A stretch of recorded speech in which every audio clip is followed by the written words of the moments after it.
Okay, let's jump right into this explainer. Today, we're unpacking something absolutely fascinating: how different cultures around the world actually define organizational identity. You know, if you've ever felt like standard management handbooks don't quite capture the messy, human reality of how teams really operate, well, you're definitely in the right place. So think about this for a second. How much of who we are is defined by where we are? It's a great question because it directly challenges our standard Western-centric view of how groups behave and survive. For decades, much of our research on organizational identity, that core sense of who we are as a company or group, has been heavily influenced by Western corporate models. But what actually happens when we step outside that bubble? To answer that, we're taking a global tour. We'll start by looking beyond the West, then explore Ubuntu in Africa, Confucianism in China, Islamic groups in Indonesia, and Buddhism in Korea, right before tying it all together with some integrative lessons. Part 1. Beyond the West. Let's quickly frame why stepping outside of our traditional paradigms is so crucial for modern leaders. The big takeaway here is that understanding diverse perspectives gives us a much richer, much more adaptable toolkit for managing complex group dynamics. When organizations face environmental pressure, identity isn't just some dusty mission statement on a wall. It is a living, breathing defense mechanism and a cultural anchor. So let's see exactly how this plays out in the real world. Part 2. Ubuntu in Africa. Our first stop brings us to a profound 2024 study by researchers Benson O. Anofuechi and John S. Klaasen. This research dives deep into African theological ethics and how identity forms not in total isolation, but across highly dynamic African cultures. But before we get to their data, we absolutely have to understand the core concept they examined, Ubuntu. This is a concept that fundamentally challenges the Western idea of the isolated individual worker. It dictates that I am because we are. It's an interconnected humanism that completely rewires how we think about group belonging. So let's break down the 5 key aspects of this study. First, for their methodology, Anofuechi and Klaasen used a deep hermeneutical interpretation, basically a comparative textual analysis, contrasting the philosophies of key scholars like Schutt, Kikie, and Beatty.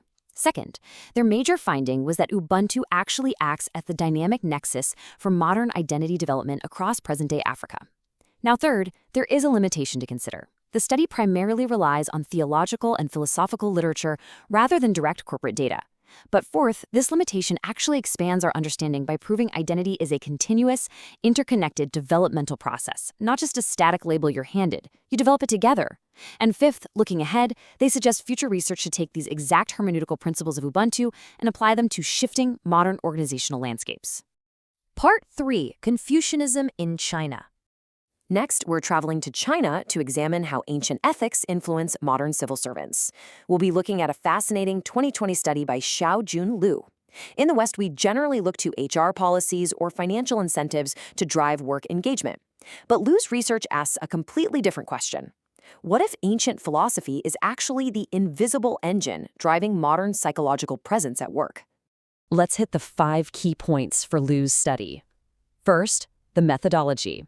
Liu used qualitative grounded theory, analyzing in-depth interviews with local civil servants using a software called NVivo 10. Second, the major finding was super interesting. It turns out that Confucian culture, specifically the ethic of profound professional dedication, directly drives the psychological conditions necessary for work engagement. It's cultural, not just administrative. Third, we have the limitations. The study does have a narrow focus. It looks solely at Chinese civil servants and is heavily influenced by local promotion channels, known as guanji. Fourth, despite that, it hugely expands our understanding by proving that deep-rooted cultural ethics dictate our psychological presence at work far more than standard operational policies do. And fifth, for future research, Liu suggests examining how these traditional ethics play out across broader, much more diverse organizational structures outside of just the civil service. Part 4. Islamic groups in Indonesia. Our third stop brings us to a 2023 study by Ali Maksum and his colleagues. This one looks objectively at organizational survival under intense structural pressure. Maksum's team neutrally documented how the Islamic Defenders Front actually redefined itself into the Islamic United Front, quite literally to survive dissolution by the government. The organization restructured its internal culture, shedding a confrontational identity in favor of a much more accommodating and inclusive approach. Okay, breaking down the 5 points here. First, for the methodology, Maksum used a qualitative inductive design aimed specifically at capturing the subjective perceptions of the former group members themselves. Second, the major finding was that the group completely reinvented its identity to be milder and more inclusive strictly as a survival strategy against that government disbandment. Third, the authors point out a limitation that's actually a critique of the broader field. Historical studies on identity redefinition too often ignore these internal voices, favoring top-down state narratives instead. Fourth, by capturing these perspectives, the study expands our understanding, framing identity redefinition as a highly adaptive organizational response and a real cultural transformation under duress. And fifth, for future research, the authors suggest investigating how the disintegration of radical groups can catalyze entirely new and perhaps more integrated relationships with the state. Part 5. Buddhism in Korea. Finally, we head to a Korean Buddhist temple in a fascinating 2023 ethnography by Hae-chon Song. Song observed what happens when modern society slowly trickles into a sacred space, creating a real clash between a temple's traditional identity as a silent meditative space and its newly emerging identity as an open cultural service provider. As external societal changes like market-based systems and individualistic culture flowed in over decades, this complexity forced the monks to organically separate their tasks and living spaces to manage the conflict. They essentially split into two subgroups, the sacred meditators and the cultural service providers, allowing them to pursue opposing goals at the exact same time. All right, our final 5-point breakdown. First, methodology. Song conducted a deep, long-term ethnography and historical observation of daily monastic life.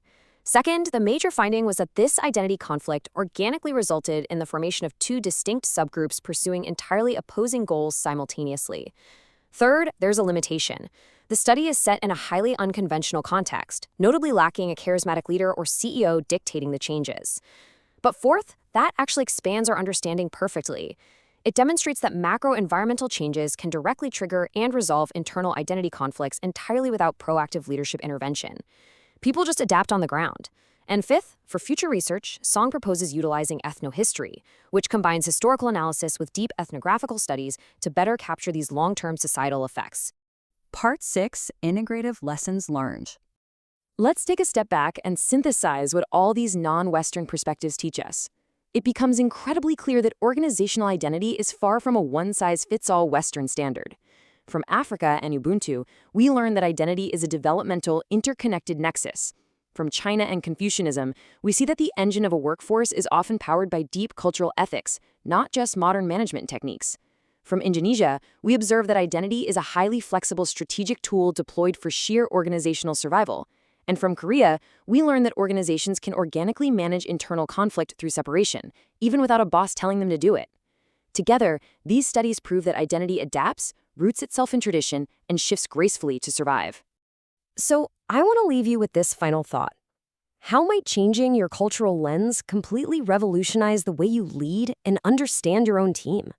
Are you trying to force a Western framework onto a group that's actually driven by deeper cultural ethics, interconnected humanism, or sheer survival instincts? The answers might just change everything about how you operate. Thanks for joining me for this explainer, and remember to keep questioning the frameworks you take for granted.